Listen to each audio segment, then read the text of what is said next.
नमस्कार जोहार। चलिए देखते हैं छत्तीसगढ़ की 10 फटाफट बड़ी खबरों को। दिल्ली के बाद अब छत्तीसगढ़ में शराब घोटाला, ईडी का दावा, 2000 करोड़ के मिले सबूत। प्रवर्तन निदेशालय ने छत्तीसगढ़ में कथित शराब घोटाले से जुड़े मनी लॉन्ड्रिंग केस में शनिवार को रायपुर के महापौर एवं कांग्रेस नेता एजाज ढेबर के बड़े भाई अनवर को गिरफ्तार किया है। अनवर ढेबर की गिरफ्तारी के एक दिन बाद ईडी ने कहा है कि उसे इस मामले में अभूतपूर्व भ्रष्टाचार और 2000 करोड़ रुपए के मनी लॉन्ड्रिंग के सबूत मिले हैं। यह काला कारोबार राज्य में शीर्ष राजनेताओं और नौकरशाहों के समर्थन से चलाया जा रहा था। साइक्लोन मोचा के आने से छत्तीसगढ़ में होगी तेज बारिश, मौसम विभाग ने दी चेतावनी। बंगाल की खाड़ी के दक्षिण पूर्व में चक्रवाती तूफान मोचा का असर आगामी दिनों में तेज होने की संभावना है, जिसका असर पड़ोसी सहित देश के कई राज्यों में देखने को मिलेगा। मौसम विभाग ने मोचा के चलते देश के कई राज्यों में तेज हवाओं के साथ भारी बारिश की संभावना जताई है। इन राज्यों में छत्तीसगढ़ भी शामिल है। मौसम विभाग ने आज से 12 मई तक तेज बारिश की संभावना जताई है। मौसम पूर्वानुमान एजेंसी स्काईमेट के अनुसार आज तमिलनाडु, दक्षिण कर्नाटक में हल्की से मध्यम बारिश के साथ कहीं कहीं भारी बारिश की संभावना है। छत्तीसगढ़ के रायपुर में वनडे वर्ल्ड कप मैच की तैयारियां। आईसीसी वनडे विश्व कप 2023 का बेसब्री से इंतजार कर रहे छत्तीसगढ़ के क्रिकेट प्रेमियों के लिए अच्छी खबर आ रही है। दरअसल खबर आ रही है कि आईसीसी वनडे विश्व कप का एक मैच रायपुर में खेला जा सकता है। भारतीय क्रिकेट कंट्रोल बोर्ड विश्व कप के एक मैच की आयोजन पर मुहर लगा सकता है। बीसीसीआई और आईसीसी इसे लेकर विचार कर रही है। हालांकि अभी इसको लेकर आधिकारिक पुष्टि नहीं हुई है। 5 अक्टूबर से शुरू होने वाले विश्व कप क्रिकेट टूर्नामेंट का एक मैच रायपुर को भी मिला है। यह मैच छत्तीसगढ़ के नवा रायपुर के शहीद वीर नारायण सिंह अंतर्राष्ट्रीय क्रिकेट स्टेडियम में खेला जाएगा। मां महामाया एयरपोर्ट से अब दिल्ली और बनारस के लिए उड़ेंगे विमान। छत्तीसगढ़ के मुख्यमंत्री भूपेश बघेल अंबिकापुर के दौरे पर थे। मुख्यमंत्री ने अंबिकापुर पहुंचकर मां महामाया एयरपोर्ट का निरीक्षण किया। सीएम भूपेश बघेल ने एयरपोर्ट पर लोगों और नेताओं को संबोधित करते हुए कहा कि अंबिकापुर का रनवे और एयरपोर्ट बहुत सुंदर बना है। मुख्यमंत्री ने अंबिकापुर से देश के कई शहरों तक विमान सेवा शुरू करने के लिए director general of civil aviation को भी प्रस्ताव भेजने की बात कही। इस प्रस्ताव में सच में मुहर लग जाती है तो फिर सालों से आवागमन में पिछड़े सरगुजा के लोगों के लिए ये बड़ी सौगात होगी। तेलंगाना छत्तीसगढ़ सीमा पर मुठभेड़ में मारे गए 2 माओवादी। तेलंगाना के भद्रावती कोटागुडेम जिले में तेलंगाना छत्तीसगढ़ सीमा पर सुरक्षा कर्मियों के साथ मुठभेड़ में 2 माओवादी मारे गए। मुठभेड़ जिले के चेल्ला मंडल के पुटपड़ू जंगल में हुई। मृतकों में कथित तौर पर भारतीय कम्युनिस्ट पार्टी का आईओएस कमांडर राजेश शामिल है। यह घटना तब हुई जब तेलंगाना के माओवादी विरोधी बल ग्रेहाउंड के कर्मी जंगल में तलाशी अभियान चला रहे थे।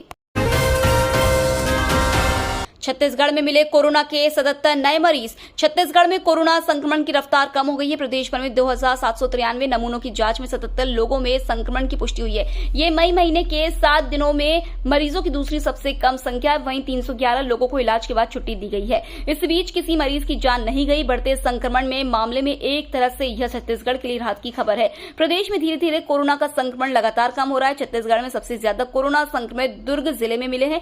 यहाँ पॉजिटिव मरीजों की संख्या 13 है। छत्तीसगढ़ बोर्ड के छात्रों के लिए एक बड़ी खबर। 15 मई तक CGBSE के नतीजे घोषित किए जा सकते हैं। बोर्ड परीक्षा के 95% कॉपियों की जांच पूरी हो चुकी है, जिसके कारण बताया गया है कि CGBSE के 10वीं 12वीं के बोर्ड के नतीजे 15 मई तक घोषित किए जा सकते हैं। राज्य में इस बार 32 मूल्यांकन केंद्रों में कॉपियों की जांच हो रही है। 15,000 से ज्यादा शिक्षक मूल्यांकन का काम कर रहे हैं। साथ ही बोर्ड परीक्षा की 95% कॉपियों की जांच पूरी हो चुकी है। ऐसे में कहा जा रहा है कि 15 मई तक बोर्ड परीक्षा के नतीजे जारी हो सकते हैं। कर्नाटक में चढ़ा चुनावी पारा। छत्तीसगढ़ के सीएम भूपेश बघेल ने प्रधानमंत्री को बताया प्रचार मंत्री। 10 मई को कर्नाटक में विधानसभा चुनाव होने वाले हैं। सारी पार्टियां पूरी जोर आजमाइश में लगी है। जहां एक तरफ प्रधानमंत्री नरेंद्र मोदी का रविवार को बेंगलुरु में मेगा रोड शो हुआ। इस दौरान लोगों में भारी उत्साह दिखाई दिया। वहीं दूसरी तरफ छत्तीसगढ़ के मुख्यमंत्री भूपेश बघेल ने चुनावी प्रचार के लिए बेंगलुरु पहुंचे। इस दौरान उन्होंने प्रेस कॉन्फ्रेंस की और पीएम मोदी पर जमकर निशाना साधा। साथ ही साथ उन्होंने असम के मुख्यमंत्री हेमंत बिस्वा शर्मा को भी निशाने पर लिया। भूपेश बघेल ने कहा, प्रधानमंत्री आज प्रचार मंत्री बन गए हैं। नॉर्थ ईस्ट जल रहा है, हमारे जवान शहीद हो रहे हैं, लेकिन पीएम कुछ नहीं बोल रहे हैं। वे कर्नाटक के लोगों के हित में क्या करेंगे, इस पर कोई चर्चा नहीं है। बस अपना प्रचार कर रहे हैं, वोट मांग रहे हैं। छत्तीसगढ़ में भी उठी द केरला स्टोरी को टैक्स फ्री करने की मांग।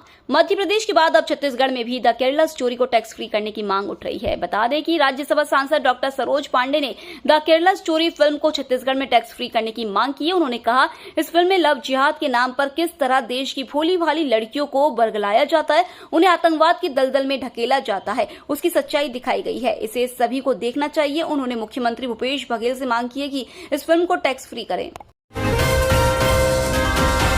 सरकारी कर्मचारियों को मिलेगा पुरानी पेंशन का लाभ। छत्तीसगढ़ के सरकारी कर्मचारी अधिकारियों के लिए महत्वपूर्ण खबर है। राज्य सरकार की पुरानी पेंशन योजना का विकल्प अब तक 97% कर्मचारियों ने चुन लिया है। अगर अब तक किसी कर्मचारी अधिकारी ने ओल्ड पेंशन स्कीम और नवीन अंशदायी पेंशन योजना में से किसी एक विकल्प नहीं चुना है तो आज चुन ले। आज तक एनपीएस व ओपीएस में किसी एक का चुनाव नहीं करने पर संबंधित कर्मचारी की सहमति स्वयमेव एनपीएस के लिए मान ली जाएगी। राज्य सरकार के आदेश के तहत कुछ शासकीय सेवकों द्वारा किसी भी प्रकार का विकल्प प्रस्तुत नहीं किया गया है।